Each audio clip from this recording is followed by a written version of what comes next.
जय श्री राम। 12 बार लेते उर लाई, गद गद कंठ न कछु कहि जाई। जगत मातु सर्वज्ञ भवानी, मातु सुखद बोली मृदुबानी। अर्थात फिर बार बार उन्हें हृदय से लगाने लगी। प्रेम से मैना का हाल गला भर आया, कुछ कहा नहीं जाता। हे जगत जननी, भवानी जी तो सर्वज्ञ ठहरी।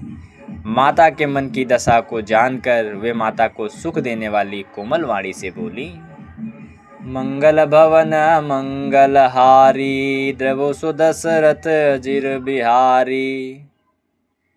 सुनई मातु मैं दीखस, सपन सुनावो तोय। सुंदर गौर सुविप्रवरस, उपदेश हो मोहि। अर्थात हे माँ सुन, मैं तुझे सुनाती हूँ। मैंने ऐसा स्वप्न देखा है कि मुझे एक सुंदर गौरवर्ण श्रेष्ठ ब्राह्मण ने ऐसा उपदेश दिया है। करहि जाय तपु शैल कुमारी, नारद कहा सो सत्य विचारी।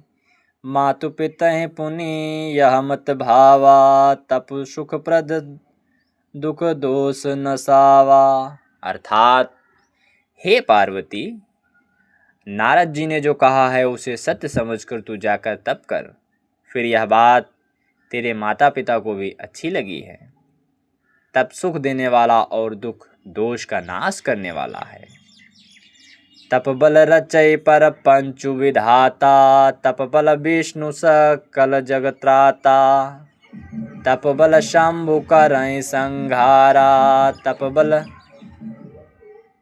से सुधरय मैं भारा। अर्थात तप के बल से श्री ब्रह्मा जी ने संसार को रचा है और तप के बल से ही विष्णु सारे जगत का पालन करते हैं।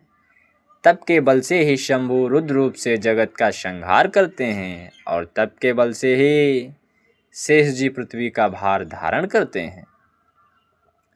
तप आधार सब सृष्टि भवानी, करहि जाय तपु असे जिह जानी। सुनत बचन विसमित महतारी, सपन सुनावो गिरे अहंकारी। अर्थात हे भवानी, सारी सृष्टि तप के ही आधार पर है, ऐसा जी में जानकर तू जाकर तप कर। यह बात सुनकर माता को बड़ा आश्चर्य हुआ और उसने हिमवान को बुलाकर वह स्वप्न सुनाया।